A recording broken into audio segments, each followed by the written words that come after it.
ГСП онлайн. Городские новости сейчас.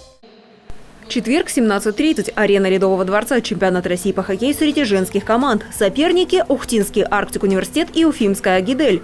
Гость – четырехкратный бронзовый призер российского чемпионата. В турнирной таблице на второй строчке. Отставание от первой – 2 очка.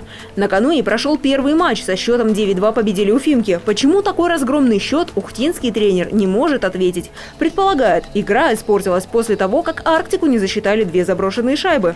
Но говорит, это ничуть не оправдывает его воспитанниц. Ведь 4 гола девочки пропустили, играя в численном большинстве. Вообще говорили, что поплотнее были в средней зоне, поплотнее к игрокам, чтобы не давали им входить в зону, чтобы перед синей линией уже начинали встречать. Ну и, соответственно, в своей зоне тоже ближе к игрокам, потому что они хорошо открываются и стараются оторваться, а мы иногда запаздывали. В этой игре, вот во второй, уже было это более видно, что как бы поплотнее играли, не давали им много простора. Ну и поэтому тяжелее им было, забить тяжелее.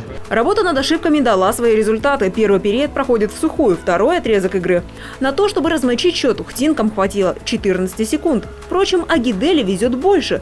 Гости реализуют сразу 2 удачных момента. В заключительной 20-минутке хозяйкам площадки удается сконцентрироваться. На 15-й минуте девчонки сравнивают счет. А когда до финального свистка остается чуть больше 3 минут, и вовсе вырываются вперед.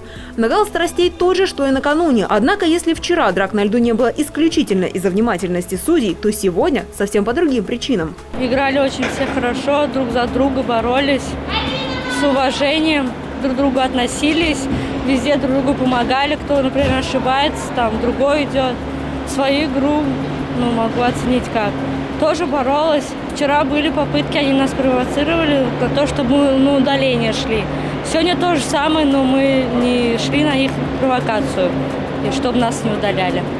Сдержанность помогла ухтинской команде. Всего 8 минут штрафа за матч, у соперниц в 2 раза больше. Впервые Арктик одерживает победу над командой Агидель. Итоговый счет 3-2. У Ухты отличились Таисия Коншина и дублем Карина Верховцева. Расслабляться рано. Уже 21 и 22 февраля состоятся следующие матчи. Новый соперник – Скиф из Нижнего Новгорода.